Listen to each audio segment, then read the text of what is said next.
Yo, what's up mga kaibigan? Nalina tayo magkwentuhan. Bukas ay magaganap ang bakbakan ng Golden State Warriors at ng Memphis Grizzlies. Probably the most important game so far ngayong season for both teams. Kapag nanalo ang Warriors ay aangat sila sa 5th seed ng West. Babagsak ang Grizzlies sa 6th seed at pagkakataon din nila ito na dumikit sa 4th seed Lakers. Ang next game nga ng Warriors matapos ang game sa Grizzlies ay laban sa Lakers.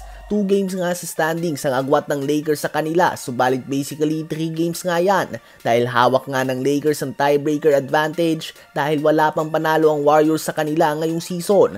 Ganun pa man, di hamak na mas mahirap din ang schedule ng Lakers moving forward. So ang panalo ng Warriors kontra sa Grizzlies ay magbubukas sa kanila ng pinto hindi lamang para sa 5th seed, bagkus pati na din sa 4th seed. Habang sa Grizzlies naman ay survival mode nga sila. Sa ngayon ay iniiwasan nila na malagay sa play-in spots, subalit nasa magandang rhythm nga ang Warriors, Clippers at Timberwolves, habang ang Memphis nga ay may 7 losses na sa kanilang last 9 games. Ang game na ito ay second night din ng back-to-back para sa kanila, kaya naman hindi natin tiyak kung maglalaro ba sa game na ito si Ja Morant na kakabalik lamang mula sa isang hamstring injury. So pabor nga ito para sa Warriors na may 17 wins and only 2 losses sa mga laro na magkasama sa court si Jimmy Butler at Stephen Curry, habang perfect 12-0 naman ang record nila kapag gamit ang starting 5 ni Stephen Curry, Brandon Podziemski, Jimmy Butler, Moses Moody at Draymond Green. Ganun pa man, kahit na napaka-importanting game nga nito para sa Warriors, si Steph Curry nga ay nag-party muna kagabi kasama ang kanyang asawa na si Ayesha Curry. Ano ba masasabi nyo tungkol dito?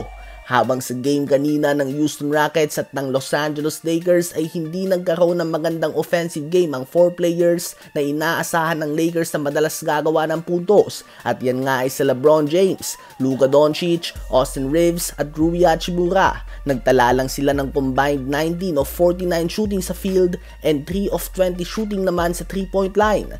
Ganun pa man, to the rescue nga ang others ng Lakers. At yan ay sila Gabe Vincent at Dorian Finney-Smith. Silang dalawa ay very reliable 3-point shooters ng Lakers simula nang dumating si Luka sa team.